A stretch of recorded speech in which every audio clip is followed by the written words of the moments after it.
Hello दोस्तों। तो स्वागत है आपका अपने यूट्यूब चैनल साइंस व्हील में। तो दोस्तों, आज का मोटिवेशनल लाइन है, उम्र थका नहीं सकती, उम्र थका नहीं सकती, ठोकरें गिरा नहीं सकती, ठोकरें गिरा नहीं सकती। अगर जिद हो जीतने की, अगर जिद हो जीतने की, तो हार भी हरा नहीं सकती, तो हार भी हरा नहीं सकती।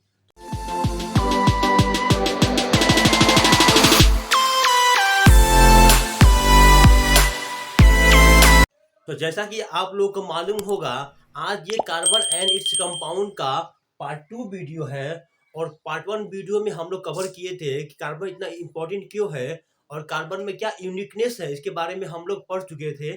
और केमिकल बॉन्ड क्या होता है, बॉन्ड दो होते हैं, ionic bond and covalent bond, इसके बारे में भी हम लोग पार्ट 1 में पढ़ चुके थे। और लास्ट में हम लोग समझे थे कार्बन की वैलेंसी क्या होती है, 4 होती है। और आज ये क्वेश्चन ये बनता है, Why is carbon always form tetracovalent bond? यानी जो कार्बन है हमेशा टेट्राकोवेलेंट बॉन्ड ही क्यों बनाता है। टेट्रा मीन्स होता है 4। क्या होता है? 4। यानी जो कार्बन है हमेशा 4 बॉन्ड क्यों बनाता है, कार्बन ऐसे बॉन्ड बनाता है, ऐसे। वाई जो कार्बन जो है हमेशा क्यों बनाता है, देखिए तो समझते हैं हम लोग इस बात को। देखिए क्या होता है, the atomic number of carbon कितना होता है,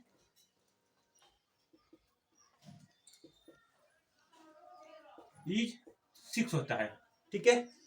और जो कार्बन का जो एटॉमिक नंबर कितना होता है, the electronic configuration of carbon कितना होता है,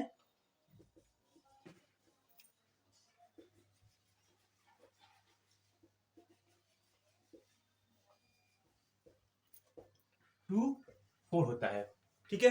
तो जैसा कि हम लोग जानते हैं, carbon has 6 electron and 6 proton and 6 neutron. ये हम लोग ऑलरेडी फर्स्ट वीडियो में पढ़ चुके थे। क्या होते हैं, आपस में इक्वल होते हैं। 6 क्या होते हैं, इलेक्ट्रॉन होते हैं, 6 प्रोटॉन होते हैं, और 6 क्या होते हैं, हमारे न्यूट्रॉन होते हैं। ये हम लोग ऑलरेडी पार्ट 1 वीडियो में पढ़ चुके हैं। और इसकी वैलेंसी कितना होती है कार्बन की, कार्बन की कितना वैलेंसी होती है, तो 4 होती है, 4 होती है, ये भी हम लोग पढ़ चुके थे। तो दोस्तों यहाँ पे 2 केस बनता है, ठीक है। पहला केस क्या, ये जो कार्बन है 2 4 और 2 4, ठीक है। पहला केस ये बनता है, ये जो कार्बन है कहीं से तो 4 इलेक्ट्रॉन मिल जाए, क्या करे, गेन 4 इलेक्ट्रॉन, इसको कोई 4 इलेक्ट्रॉन कहीं दे दे, ठीक है। तो क्या हो जाएगा, जब लेगा तो क्या होगा, C4 माइनस हो जाएगा, कितना हो जाएगा, 2 8 हो जाएगा। 4 है, 4 ले लिया, कितना हो जाएगा, 8 हो जाएगा। यहाँ क्या हो, ये जो 4 किसी को दे दे, क्या करे, यहाँ पे लूजेज 4 इलेक्ट्रॉन, किसी को 4 दे दे, तो क्या बनेगा, C4 प्लस बन जाएगा, और यहाँ पे क्या होगा, 2 हो जाएगा, ठीक है। 4 दे दिए तो सिर्फ 2 ही ना बचेगा, ठीक 2 हो जाएगा। तो यहाँ पे 2 किस बनते हैं, यहाँ मैंने लिख दिया है। अब देखिए यहाँ जो कार्बन है कितने इलेक्ट्रॉन है, तो 6 इलेक्ट्रॉन है, 6 क्या है, प्रोटॉन है, और 6 क्या है, यहाँ पे न्यूट्रॉन है। यहाँ जो कार्बन है क्या है, कितने, 10 इलेक्ट्रॉन है, 8 2 8 2 10 8 2 10 10 इलेक्ट्रॉन यहाँ पे हो जाएगा। 6 क्या होंगे, यहाँ प्रोटॉन होंगे, 6 क्या होंगे, यहाँ पे न्यूट्रॉन होंगे। यहाँ पे क्या होगा, हमारे 6 क्या होंगे, इलेक्ट्रॉन हो जाएंगे, 6 क्या होंगे, प्रोटॉन हो जाएंगे, 6 क्या होंगे, हमारे न्यूट्रॉन हो जाएंगे। यहाँ पे क्या होगा, 2 4 दे दिया है ना, 2 से 2, यहाँ पे क्या होगा, 2 इलेक्ट्रॉन हो जाएंगे, 6 क्या होंगे, प्रोटॉन हो जाएंगे, और 6 क्या होंगे, यहाँ पे न्यूट्रॉन हो जाएंगे। अब जानते हैं क्या हम लोग, ये दोनों कहाँ होंगे, हमारे न्यूक्लियस में होंगे। कहाँ होंगे, हमारे न्यूक्लियस में। ये कहाँ होंगे, हमारे न्यूक्लियस में। कहाँ होंगे, न्यूक्लियस में। ये कहाँ होंगे, हमारे न्यूक्लियस में होंगे। ये ऑलरेडी हम लोग जानते हैं। जो न्यूक्लियस में कौन कौन होते हैं, हमारे प्रोटॉन और इलेक्ट्रॉन, प्रोटॉन और न्यूट्रॉन कहाँ होते हैं, हमारे न्यूक्लियस में होते हैं। तो दोस्तों यहाँ पे क्या होगा, हम जानते हैं न्यूक्लियस क्या करता है, न्यूक्लियस काम क्या होता है, न्यूक्लियस जो इलेक्ट्रॉन उनके ऊपर रिवॉल्व करते हैं अपने सेल में, उनको क्या करता है, वो होल्ड करता है, ठीक है। जो हम जानते हैं, कोई भी एटम है, मेरे पास कोई भी एक एटम है, न्यूक्लियस है, यहाँ पर न्यूक्लियस है, अब बाहर रिवॉल्व कर रहा है, ठीक है, रिवॉल्व कर रहा है। इसके लिए कौन रिस्पॉन्सिबल है? तो न्यूक्लियस ही क्या है इसके लिए रिस्पॉन्सिबल है। ठीक है, यहाँ देखिए क्या ये पॉसिबल, अच्छा ये भी हम जानते हैं क्या कि एक न्यूट्रल एटम में, in a neutral atom number of electron number of proton आपस में क्या होते हैं, इक्वल होते हैं।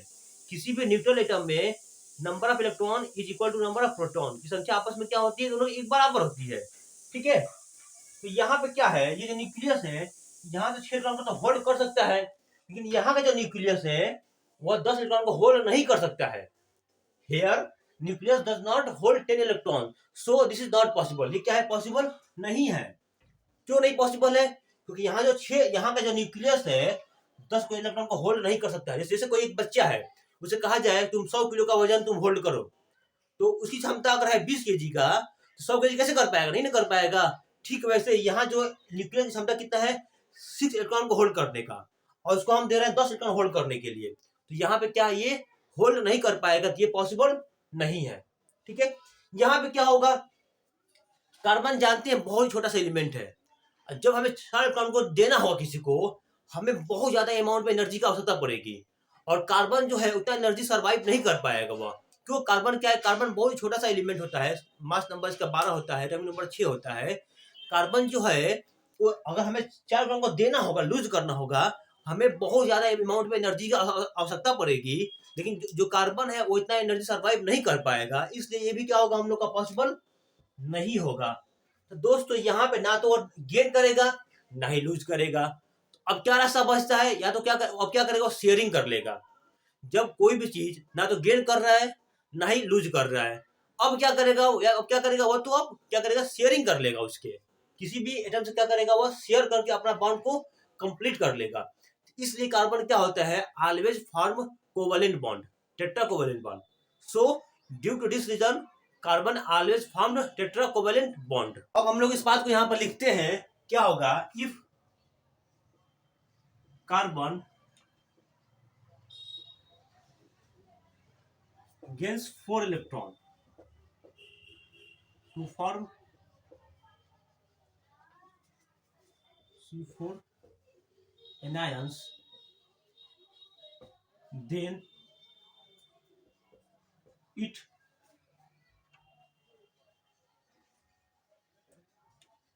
would be impossible for nucleus with 6 proton to hold 10 electron. क्या होगा यहाँ पे, न्यूक्लियस के लिए क्या होगा, इम्पॉसिबल हो जाएगा कि 6 प्रोटॉन रख के वो 10 इलेक्ट्रॉन को होल्ड करे। ये क्या होगा, यहाँ पे इम्पॉसिबल हो जाएगा। अब क्या हो जाए, if carbon loses 4 electron and form C4 plus cation. ठीक है, जब हमें 4 इलेक्ट्रॉन को क्या करना होगा, लूज करना होगा, तब हमें बहुत ज्यादा अमाउंट में एनर्जी का आवश्यकता पड़ेगी। Then we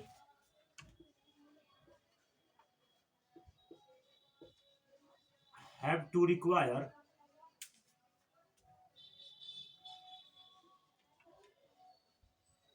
a large amount of energy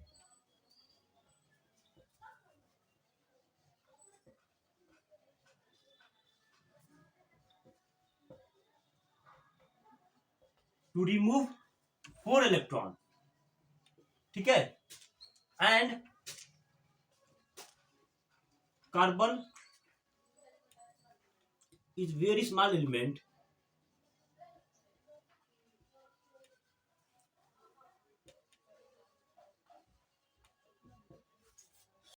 so carbon will not go through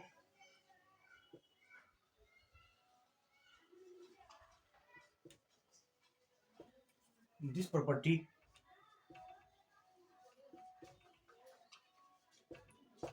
ठीक है, तो ये भी क्या होगा, हम लोग के लिए इम्पॉसिबल हो जाएगा। ये भी क्या होगा, ये भी इम्पॉसिबल, दोनों इम्पॉसिबल हो गया। तो अब क्या बचता है, कार्बन क्या करे, अब शेयर करे। Now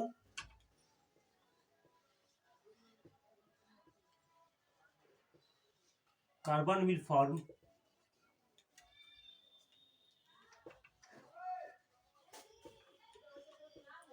covalent bond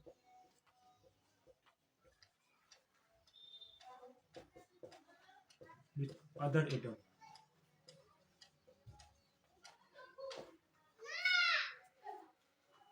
Its valency is 4.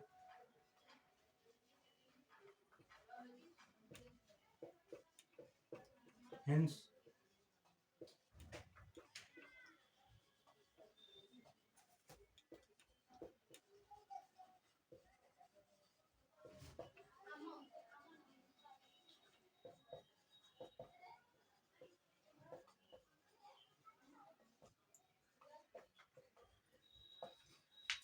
carbon is always formed tetracovalent bond. तो मैंने यहाँ पे इसका आंसर लिख दिया है, ठीक है। अब हम लोग समझते हैं what is the reason behind the uniqueness of carbon. जो कार्बन इतना यूनिक है, इसके पीछे क्या रीजन है, इसको अब हम लोग समझते हैं। तो दोस्तों पहला पॉइंट क्या होगा, कार्बन जो है हमेशा टेट्राकोवैलेंट बॉन्ड बनाता है, ये तो पहला इसके पीछे रीजन हो जाएगा। तो फर्स्ट क्या हो जाएगा, क्या रीजन है, चारों को हम लोग यहाँ पे एक्सप्लेन करते हैं। तो क्या पहला हो जाएगा, कार्बन ऑलवेज फॉर्म्स टेट्राकोवैलेंट बॉन्ड। और टेट्राकोवैलेंट बॉन्ड क्यों बनाता है, इसके पीछे क्या रीजन है, अभी हम लोग इसी वीडियो में हम लोग पढ़े हैं, ठीक है। अब समझ सेकंड पॉइंट क्या हो जाएगा, carbon acquires the property of catenation.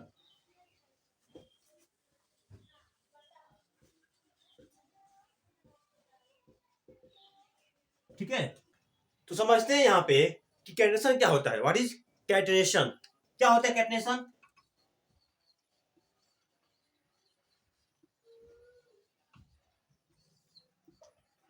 जब कोई भी एटम अपने खुद के एटम से कंबाइन करके एक लॉन्ग चेन या एक लॉन्ग ब्रांच बनाता है, उसे क्या कहेंगे हम लोग, कैटनेशन कहते हैं। जब कोई भी एटम अपने एटम से ही कंबाइन करके एक डायरेक्ट बॉन्ड बना के, अपने एटम से ही डायरेक्ट बॉन्ड बना के एक लॉन्ग चेन बनाता है, उसे क्या कहेंगे, उस प्रॉपर्टी क्या कहेंगे हम लोग, कैटनेशन कहेंगे। तो क्या हो जाएगा, द प्रॉपर्टी ऑफ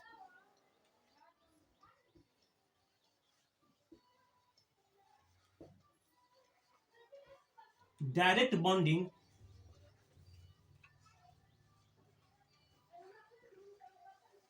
कहां होगा, between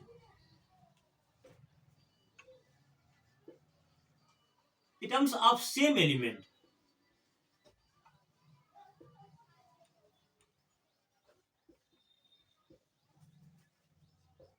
to form long chain या branches or ring structure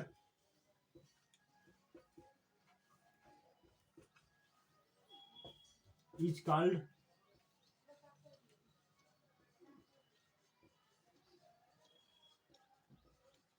catenation. और जो कार्बन है ये प्रॉपर्टी क्या करता है, एक्वायर करता है, ठीक है। तो ये रहा हम लोग का सेकेंड रीजन, इसके पीछे क्या यूनिकनेस है, ये रहा हम लोग का सेकेंड रीजन। और थर्ड रीजन है इसका,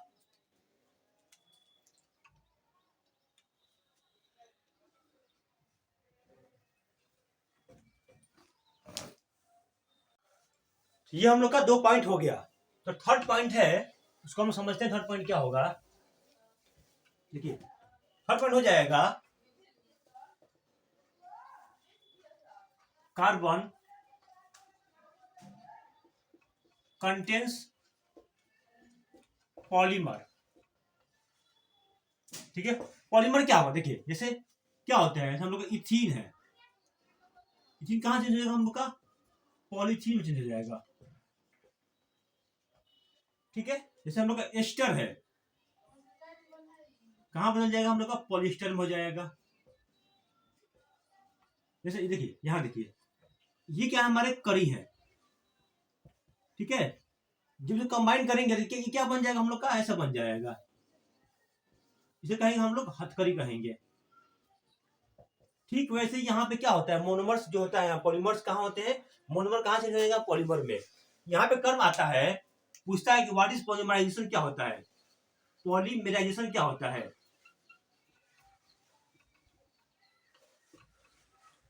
ठीक है, तो क्या हो जाएगा, the chemical process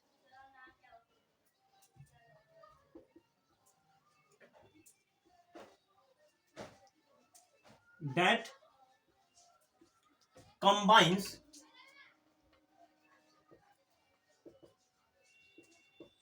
several monomers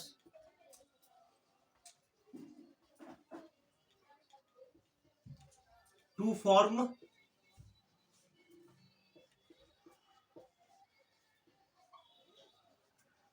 polymer or polymeric compound is called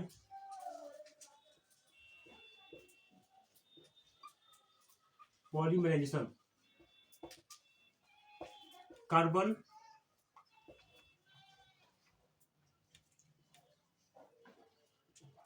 acquires this property.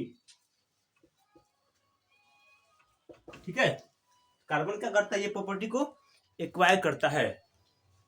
तो अब हम लोग समझते हैं पॉइंट नंबर 4। 4 क्या कहता है, carbon acquires the property of isomer. अब यहाँ पे टर्म आता है आइसोमर, और आइसोमर क्या होता है इसके बारे में हम लोग समझते हैं। ठीक है, क्या है यहाँ पे एक isomer.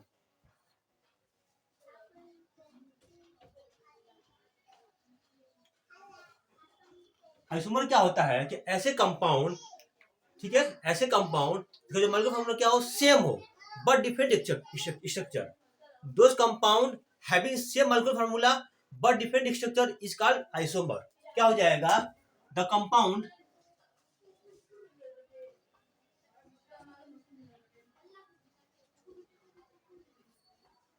having same molecular formula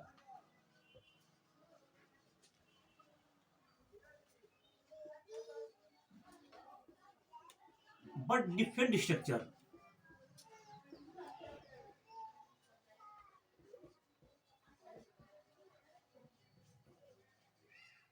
is called isomer, and this phenomenon is called isomerism।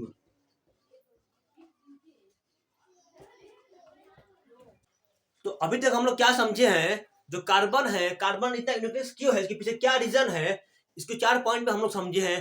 पहला पॉइंट क्या था, carbon always form theta covalent bond, और क्यों बनाता है इसके बारे में हम लोग पढ़ चुके हैं। सेकेंड क्या था, carbon acquires the properties of catenation. Catenation क्या होता है कि अपने जो एक एलिमेंट है खुद के टर्म से क्या करना, बॉन्ड बना के एक लॉन्ग चेन बनाना, उसे क्या कहते हैं, हम लोग कैटनेशन कहते हैं। ठीक है, और कार्बन एक प्रॉपर्टी को एक्वायर करता है, इसके बारे में हम लोग सेकेंड रीजन हो गया। थर्ड क्या है, थर्ड क्या था, कार्बन कंटेन्स पॉलीमर। कार्बन में क्या होते हैं, पॉलीमर्स होते हैं, यानी जैसे इथिन कहाँ होगा, पॉलीथीन में चेंज हो जाएगा, मोनोमर्स पॉलीमर्स में चेंज हो जाएंगे, उसे क्या कहेंगे हम लोग, पॉलीमराइजेशन कहते हैं। इसके बारे में हम लोग पढ़ चुके। फोर्थ पॉइंट क्या था, isomer. Carbon acquires the properties of isomerism. Isomer क्या होता है कि ऐसे compound having same molecular formula but different structure. The compound having same molecular formula but different structure is called poly isomer. इसको क्या बोलते हैं हम लोग, आइसोमर बोलते हैं, और फिर इसमें हम लोग क्या बोलते हैं, आइसोमेरिज्म बोलते हैं। तो दोस्तों अभी तक हम लोग यहाँ तक कवर किए हैं। अगर वीडियो पसंद आए तो लाइक करिए, शेयर करिए एंड सब्सक्राइब करिए। Thank you so much for watching my videos. Have a great day.